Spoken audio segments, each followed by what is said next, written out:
O fim de uma era, a morte de Steve Jobs, vítima de um câncer de pâncreas, não foi surpresa, mas comoveu todo mundo.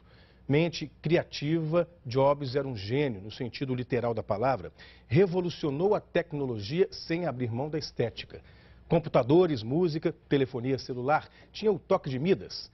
Criou produtos práticos, elegantes, funcionais. Ter um produto da Apple, a empresa que ele fundou e comandou até meses antes de morrer, tornou-se marca, símbolo de status do homem moderno. Steve Jobs se descrevia como o pirata que virou o capitão do navio. Ele veio do movimento dos hippies da Califórnia nos anos 60 e 70. Foi para a Índia fazer um retiro espiritual, virou budista e era adepto das drogas psicodélicas, antes de virar pelo avesso o mundo da alta tecnologia.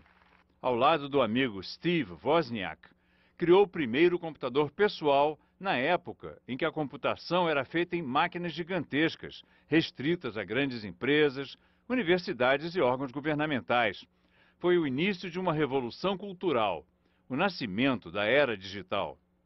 Em 1976, com dinheiro de investidores, fundou a Apple, uma maçã que já nasceu mordida, uma referência bíblica a Adão e Eva, onde a maçã representa o fruto da árvore do conhecimento.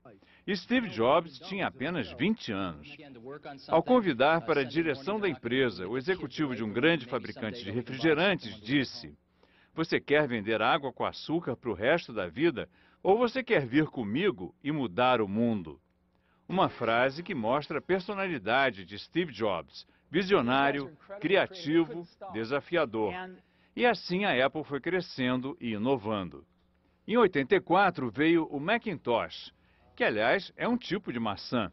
O primeiro computador com interface gráfica e mouse. Apesar do sucesso na época, a Apple não dominou o mercado de computadores. Steve Jobs não abria mão da fórmula do design.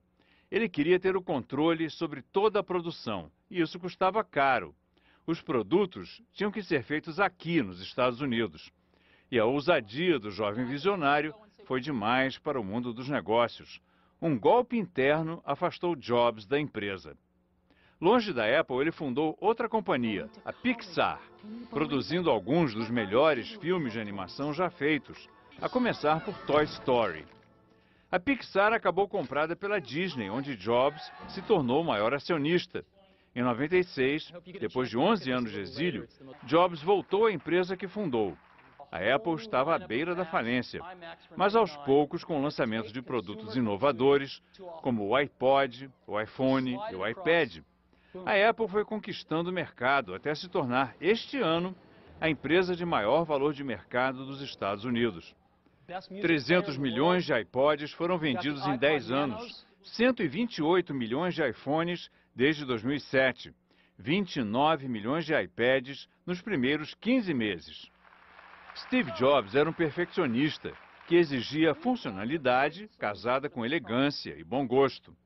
A maneira como nós interagimos com computadores, telefones, tocando nas telas, usando e trocando música, imagens, mensagens, textos, tudo isso veio da visão de Steve Jobs. Em 2004, ele descobriu que tinha uma doença, um tipo raro de câncer no pâncreas.